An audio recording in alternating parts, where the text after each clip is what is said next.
यहाँ पे या नीदरलैंड में बच्चों को बुलवाने के लिए 2.5-3 साल जो है वो वेट करना पड़ता है और लोग जो है वो वेट करने की वजह से वहां पे चले जाते हैं। मेरा एक छोटा सा मसला है, मैं इटली में हूँ और बच्चों के पास इटालियन नेशनैलिटी है, मेरे पास फैमिली वाली सजोर है। सही मेरे बड़े भाई भी इधर ही रहते हैं, उनके पास कारता सजोर है। सही है। 10 साल पहले उनके बच्चों को भी कारता सजोर तैयार थी, लेकिन उन्होंने नहीं ली, बच्चों को वापस ले गए, पाकिस्तान वापस ले गए। सही। तो अब कोई ऐसा हल कि वो उस कारता सजोर पर, या अगर मेरे बच्चों के पासपोर्ट की वजह से कोई ऐसा किसी मुल्क में भी कोई उसका हल निकल सकता है, कोई बच्चे दोबारा लीगल तरीके से आ जाएं किसी भी मुल्क में।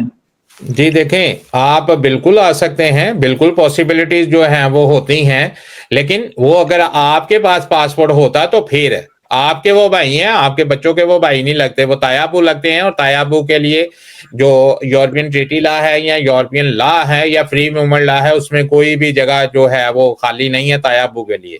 हाँ, ये पॉसिबिलिटीज है कि अगर आपके पास पासपोर्ट होता और आपके जो भाई हैं वो अगर इटली में आ जाते तो उनको आपकी बेस के ऊपर आप वहां पे जो है वो पोस्ट ऑफिस में उनकी किट जमा करवा के उनको रजीपुता लेके तो उनको इंटीग्रेशन करवा के आप उसकी बेस के ऊपर उनको पेपर लेके दे सकते थे। लेकिन क्योंकि वो उनके भतीजे हैं, वो उनके तायाबू हैं, तो तायाबू के लिए कानून में ऐसी कोई जो है वो शिक मौजूद नहीं है। नहीं, तायाबू तो ऑलरेडी इधर हैं, उनके पास कारता सजोर है। सिर्फ बच्चों का मसला है कि बच्चों को चाहते हैं कि वो किसी तरीके से आ जाएं, क्योंकि उनके पास जी बच्चों की उम्र बच्चों की उम्र जो है वो 27 साल है, बड़े की फिर 24 है, और उसके बाद जो है ना 20 साल है। उनके तो लिए किसी ऐसी जगह जहाँ पे स्टडी वीजा की ऑप्शन मौजूद है, स्टडी वीजा पे वो आ सकते हैं, लेकिन आपके पासपोर्ट के ऊपर अपने पापा की बेस के ऊपर अब वो नहीं आ सकते। किसी भी मुल्क में नहीं आ सकते? जी नहीं, किसी भी मुल्क में वो नहीं आ सकते। हाँ, कोई, क्योंकि मुझे था कि शायद स्पेन में या पुर्तगाल में कोई ऐसा सिलसिला हो कि थोड़ी सबज बाग दिखाने हो तो बड़ी चीजें मौजूद हैं, अभी भी सारा कुछ हो सकता है। अब कानून जो है वो हर तरफ चेंज हो रहे हैं। आपको भी पता है कि सबसे पहले जो सबसे रिलैक्स कंट्री थी वो इटली थी। जी जी। तो आज इटली वाले जो है वो पुर्तगाल जाने की सोच रहे हैं। और पुर्तगाल में पहले जो आज से साल पहले जो यूरोपियन नेशनल जाके वहां पे अपने फैमिली मेंबर को वहां पे बुलवा लेते थे, चाहे वो 22 साल के थे, 23 साल के थे, 25 साल के थे।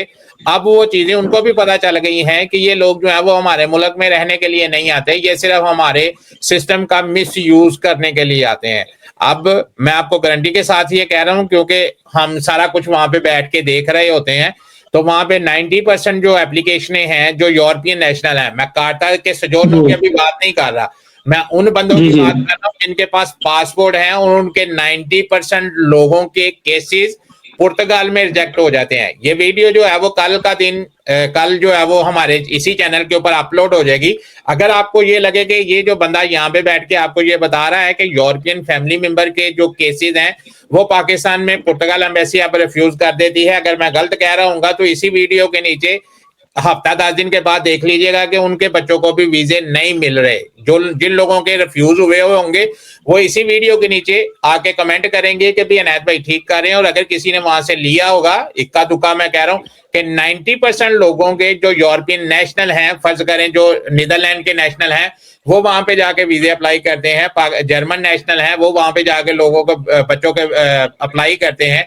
वजह क्या है कि यहाँ पे या नीदरलैंड में बच्चों को बुलवाने के लिए 2.5-3 साल जो है वो वेट करना पड़ता है, और लोग जो है करने की वजह से वहां पे चले जाते हैं। तो अगर नेशनल लोगों को पुर्तगाल में वीजे नहीं मिलते, ऐसे बच्चों को जिन बच्चों की उम्र 18 साल से कम है उनकी रिफ्यूज कर देते हैं, तो मुझे बताएं कि कारता दे सजोरनों पे आपको वहां पे पेपर कैसे मिलेंगे। ये मैं इसलिए कह रहा हूं कि मेरे चैनल पे आप आए हैं, मैं आपको रियलिटी की बात बता रहा हूं। कमेंट का इसलिए आपको कह रहा हूं कि 10 दिन बाद जो लोग इस प्रोसेस से गुजरे होंगे, नहीं मुझे पता है, मैं तकरीबन 10 दिन से आपको वॉच कर रहा हूँ, आपकी बड़ी ऑथेंटिक इंफॉर्मेशन होती है। भी जाएंगे और वहां से भी जाके आप ये पूछेंगे और वो बंदा आपको सबल बाग दिखा के आपके सिर्फ पैसे खाएगा, काम आपका फिर भी नहीं होगा। तो बेहतरीन हाल है कि उनका जो है वो स्टूडेंट वीजा लगवाएं और स्टूडेंट वीजा लगवा के उनको यहाँ पे बुलवा लें। यानी वाहद स्टूडेंट वीजा ही है और उसके अलावा कुछ नहीं है। मेरी नजर में अगर आप रियलिटी पे पूछें तो मेरी नजर में वाहद हल यही है। जी जी, बहुत शुक्रिया सर।